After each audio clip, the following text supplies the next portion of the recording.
Hi, everyone. Thanks for joining me today. And joining me on the podcast is my colleague and also a good friend, Nick MacIlvaine. And Nick leads our go-to-market and our Center of Excellence for Employee Central.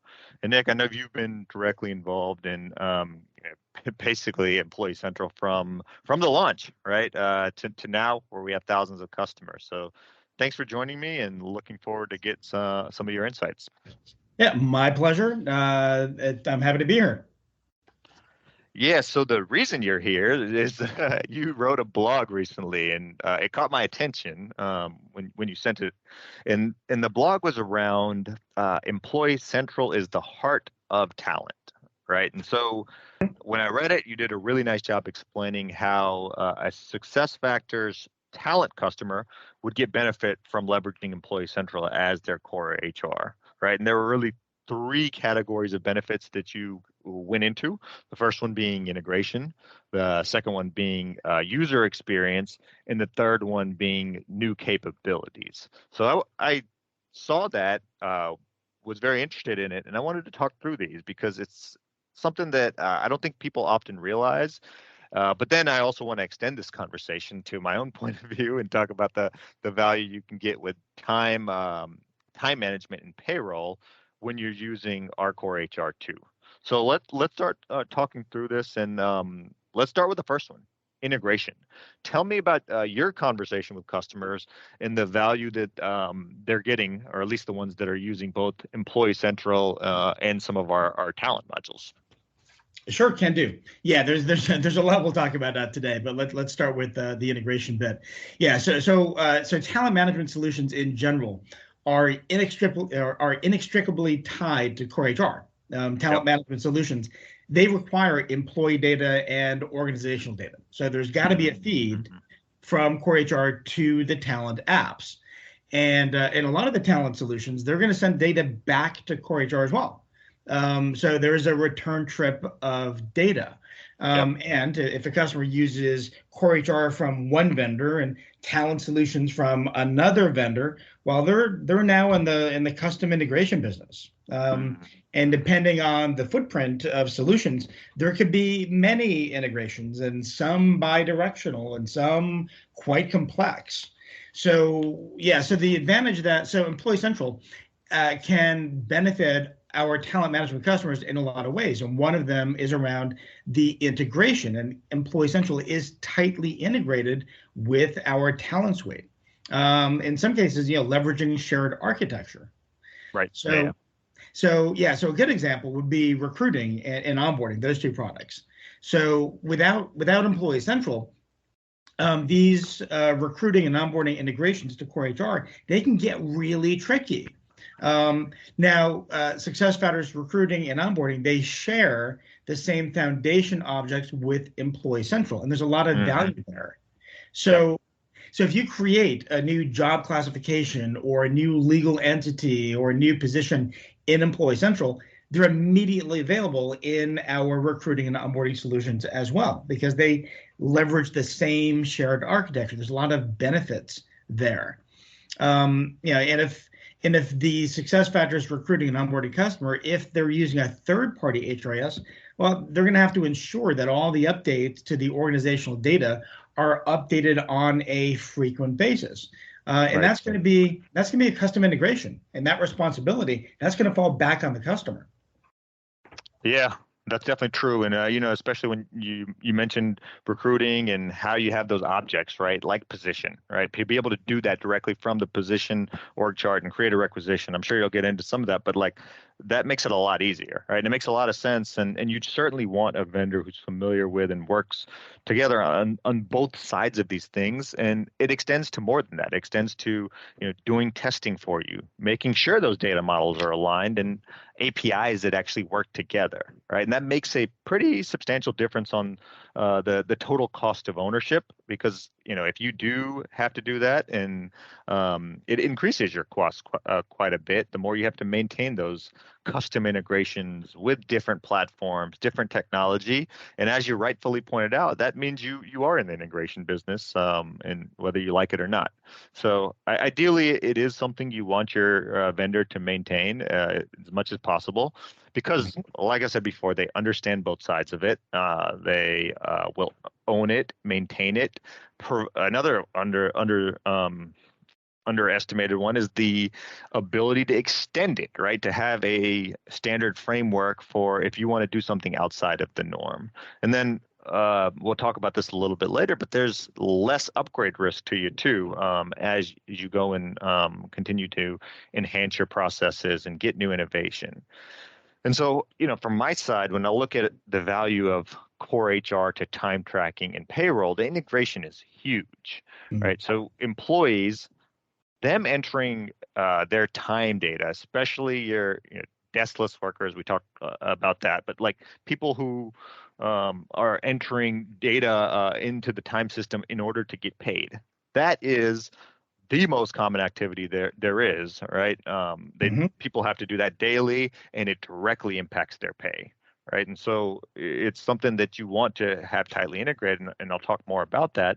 But also the integration between HR, time, and payroll also can get very complicated. You're talking about job changes. You're talking about hiring dates, and sometimes those move, especially as the market is today. You're talking about bringing people back and rehiring people that used to be in your organization, and that can very quickly get very tricky, especially when you have backdated changes that cause payroll retro calculations, right? For us, for our core HR and payroll, we've been continuously enhancing it for like the last 6+ years to accomplish various scenarios, and we're going to continue to improve it. And that's a big win for customers, right? Some specific examples, if you want to look at it, is to natively prevent don't show up, right? And so what you don't want to do is accidentally pay no shows and have them in your system and all of that, right? And so for us, we've made enhancements with an easy process directly from within Employee Central where you can mark someone as a no-show, and that reduces the risk of them getting paid because they're not going to be active in the payroll system any longer. Right. So those are a few. And there's many more examples and details on that, but let's move on to the next topic from your blog, which is user experience, right? And I know there are different people in the organization working on different activities, and continuing on the example you started earlier, right? Recruiters usually work in the recruiting system, whereas HR admins work in the payroll system. But of course, there's crossover, right? And so just tell me about the importance of the user experience, even for different people within the organization. Sure. Yeah. So not only is Employee Central integrated with their talent solution, we also have like a really seamless user experience as well. So and this has an impact on how our customers, how their recruiters and HR admins will actually do their jobs. So, like for example, from a recruiting perspective, Employee Central would provide recruiters visibility into internal candidates. So recruiters can see their history of the jobs they've held within the company. And that perspective would be missing entirely if the SuccessFactors recruiting customer were using a third-party HRIS. And then also recruiters and admins, as you pointed out, they're going to be using the same system to do their work. And recruiters and admins and HR business partners, they're also employees and managers. So they might well end up being interviewers, new hire buddies, et cetera. And there are some unified business processes as well. But I think we'll be talking about that later in the podcast. Another point that's worth making when it comes to using different systems for different HR and talent tasks is it means multiple logons and or maybe the IT team setting up SSO across different solutions or investing in a central portal to tie all the solutions together so employees know where to go to do their jobs. It can also mean a person needing to download multiple mobile applications, and that's just disjointed, and once again could lead to confusion, especially if you've got multiple user IDs and passwords. Yeah, that single sign-on, and it does create more work on the IT side, and from our standpoint, it's definitely not what you would consider good HXM, human experience management. We're big on that, and it is very important to make it as easy and intuitive as possible, especially for some of these users. Certain activities are not something you do every day, right? I talked about the deskless workers and how they go and enter time every day, but people don't change their bank accounts that often, and so you have to make it where it's easy. They already know where to go. Like, oh, it's the same application I used for entering my time. Oh, I just click here. Oh, perfect. Here, let me add this bank account because that user experience is a big deal, right? And it's so connected, especially to the employees. And so they want to go to the same place to fill out their timesheet and update their bank account and also view their pay statement and then be able to download it. And, I'm Right. applying for a mortgage. The last thing I want to have to worry about is creating a ticket with HR. Let me just, use the same thing I already use, go to my phone, press the export button on my iPhone and go and send an email and boom, I'm done within a minute, right? And so having it within a single application as a self-service, right? That's the part where it's important for a modern HR system. Whereas even we were talking about integrations and tight integrations probably 15 years ago, but you also have to have the modern process around it with the self-service and those type of things because if you look at an HR operations, and I've talked about this quite a bit, you want to avoid your HR team being stuck answering questions or filling things in manually for people in the form of answering a ticket, because that's just not how you want to run your HR operations. That's not a good HXM. That's not good HR operations. And then your people won't be able to focus strategically. And you certainly want them to, rather than answering tickets, go in, look at data in the system, have the analytics, and then talk about, okay, what's a change that we can make to just operate better, right? And so, yeah, definitely a big one. Yep. All right, well, let's talk about the third one from your blog, and that's unlocking new capabilities. And so this is the whole innovation thing. What are some of the capabilities or innovation that you get from being able to do things between talent and employee central when you have both? Sure. Yeah. So of the three key benefits, integration and the UI, I think those two, like intuitively, customers understand, okay, same solution from the same vendor. Obviously, we're going to benefit from better integration and a better UI. But I think what might surprise people is that Employee Central can actually unlock new capabilities in the talent suite. So yes, let's talk about that because that may not be well understood. So Yep. for example, like within Employee Central, an HR business partner can initiate the creation of a requisition from the position org chart. So Mm-hmm. so maybe as an HR business partner, I've been notified that the incumbent in a position is going to retire in 3 months or has suddenly resigned. So Yep. that HR business partner can then create a new rec right from the Employee Central position org chart, and then that's going to flow to the SuccessFactors recruiting system. So it's Yep. a very smooth and seamless process between EC and SuccessFactors recruiting.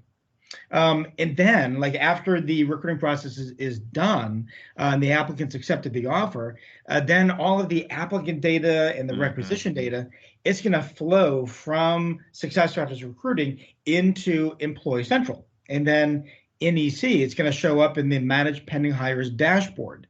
And if you don't have Employee Central, that's just going to be another custom integration and probably a tricky one. A big one. Yeah. Yeah, so with that example, like, we deliver both an elegant process and a dashboard, and it's only available to customers using both Employee Central and SuccessFactors Recruiting. So that's a great example of EC unlocking new capabilities in recruiting. Yep. And there's examples all across the suite, like onboarding is another one. So yeah, the Yeah. product is called onboarding, and that naturally ties to the recruiting process. But onboarding also does cross-boarding and offboarding, Ooh, and yeah, sure. those are definitely HR functions. Those are not recruiting functions. Those are HR functions. But the offboarding and cross-boarding capabilities of our onboarding solution, they're only available to Employee Central customers. Right. And this extends across the rest of the suite. So like on the compensation side, so our comp planning product gets benefits from EC as well through real-time employee data updates or proration or eligibility rules, that kind of thing. And then also job information, like job grades and salary steps, that can be changed within comp planning. And you can even promote somebody from within the comp planning product. A little window pops up and it looks like you're in Employee Central, and you can initiate the promotion within comp planning. But that only works if you have Employee Central. Succession management is another one. So they share the same positions as Employee Central. So shared architecture again. So if you create a new position in Employee Central, it's immediately available to the succession management solution, and vice versa. And if the incumbent in a critical position, say, retires or they leave the organization, then the succession planner can be notified automatically because Employee Central knows that person has left the organization or will leave the organization. And then succession management can also support scenarios like concurrent employment or global assignments. And all of these benefits, they're only available if that succession customer also has Employee Central. Yep. So, it's definitely something that's top of mind right now for people, right? Because they're having to execute on these succession plans. We're seeing so much turnover. That's a big one. Right. Yeah. So a few other quick examples: performance and goals. So we can automatically create new forms if an employee changes jobs in the organization within Employee Central, and the concurrent employment and global assignment scenarios also supported with performance and goals. With learning, learning looks at HR data and creates learning profiles based on job information. That happens automatically. So Employee Central, I mean, it's a really great core HR solution, and I could talk about that at length, but I guess that would be a different podcast. The point I'm trying to make here today in this podcast is that Employee Central, it makes our talent suite better. Yeah, that makes sense. That makes a lot of sense. And this is also true, like if you look at it, from Employee Central, also to our time tracking and payroll. Now, it really is a key piece of a customer getting the value, and from my standpoint, ultimately leading to also an accurate payroll, especially when you talk about using the modern processes, right? It's not just about the integration, but it's about all the things you mentioned: the user experience, the continued innovation. So an example, is with a modern process, if you're talking about time entry and the deskless worker, we want to have a real-time time evaluation, and we also want to have a continuous payroll. And those are things you get when you're using Employee Central with our time tracking in our Employee Central payroll, right? So if you think about a time file being sent once a week, then your payroll team really loses the value of being able to audit that and get the value of the things that we do in our payroll control center, right? Because ideally, you want the payroll team to be proactive and audit things when they happen. So end of the day, Wednesday, they've already audited all the data changes from HR and time instead of at the end of the week or right before payroll, because that really puts them at a time crunch. And it means, an administrator can make changes such as entering bonuses or reimbursements. Employees are entering their time. They're requesting time off. Like people are going out on leave. What should happen is payroll should automatically have rules or alerts that will run and check those things without someone having to do anything, and then really just highlight the exceptions, so to speak, or the red flags or yellow flags even that require someone to kind of take a double look at it. And if you do it that way, where you have these integrated processes that are owned and maintained by your vendor and good HXM or user experience where it's tied together, and then modern process, ultimately that reduces the stress of your payroll admins. It improves the quality of your payroll so people don't have issues, less self-service tickets. It'll reduce the processing time that you have, and ultimately leading to a more timely, more accurate payroll, and not having issues you don't want around compliance, right? That's a big one. Absolutely. Yeah. So, all right, let's step outside the system specifics for a second. So when I saw your article, of course I was like, this is great. And then I started thinking about things too, right? And one of the things I started thinking about when I was looking at this topic was around release management, right? And actually being able to adopt the innovation, because it's great, right? Like that your vendors have these cloud processes that, you can get more seamless upgrade. But if you have different vendors, right, you have to think about a couple things, right? With one vendor, at least there's consistency in the timing of the system getting upgraded, right? There's consistency in testing the processes. There's consistency in the documentation that you as an HR person or a recruiter or a payroll person that you're reviewing, the videos that you watch, right? There's can be consistency in the overall governance of how you're handling the change management.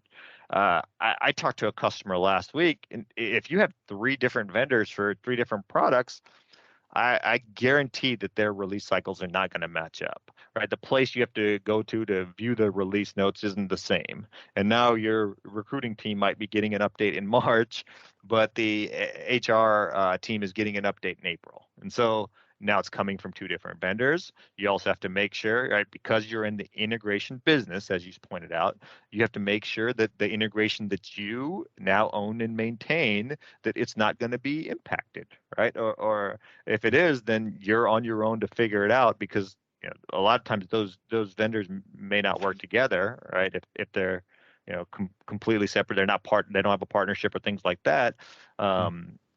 They're not going to natively own that integration or work together. So it might seem like a small thing, but that's actually a lot of wasted time that you as a customer have to do in terms of being able to adopt innovation. So if you have to test all of your processes in March because the recruiting system is upgraded, but then in April, now your core HR system is upgraded. Guess what? You had to test both of those connected processes in both March and April for two Yeah. different release cycles, and then go through your fixes, right? So the integration, maybe you just had, it break in a small way. Okay, now you had to put a fix in, retest, and then I guess if that's what you're doing, when is there really going to be time to turn on new stuff, test stuff? So you really won't be able to pull out the value of, hey, our vendor is delivering all this cool stuff. We just have to go and turn it on. But, like you have to actually go and be able to do that, right? Yeah, absolutely. Yeah, release management, it's really a full topic all on its own. That could probably be an entirely different podcast. And to your point, yeah, it requires some really good planning to execute on it successfully, especially, and that's going to be the more vendors you have, the more complicated and time consuming that's going to be. And there are some organizations I talk to, who really have it down to a science. True. Yeah. At the beginning of the year, they've got to come up with a plan, and they've got to know the key dates for each vendor and align around that and prepare to test. But that takes time and effort and success factors. We innovate. We come out with new capabilities, but if all of your time is spent trying to plan release dates and coordinating with other systems, that's less time to adopt the new capabilities. Yeah, in all of this, so whenever you're dealing with these release dates, you have to go through and you have to read all the notes, and you've got to figure out when you want to turn them on, and when you want to adopt the new features when you've got time to do so. So yeah, so to your point earlier, if you have to plan around three different vendor release dates, it's going to make your calendar a lot busier, and you're going to have to review a lot of different release notes and worry about the integrations. It makes it harder to get the most value out of the software and adopt all the new capabilities that are being introduced. Yep. Yeah. And we talked about a lot of different things, and some of those are on the surface seemingly small things, but you add them up and you tie these things together, and it actually makes a pretty big difference. And you definitely want to continue to improve your business processes. You want to adopt innovation that your vendors are sending out, right? That's one of the biggest things about cloud software and software as a service, being able to take those enhancements that your vendor is rolling out and get that value, right? And Right. so that's a big deal. That's a big deal. Absolutely. All right. Well, that's all we have time for today. Thanks so much for joining me, Nick. I really enjoyed it, and I appreciate all of your insights as well. Yeah, thanks for having me. This has been great. All right. Appreciate it. Have a good one. Bye.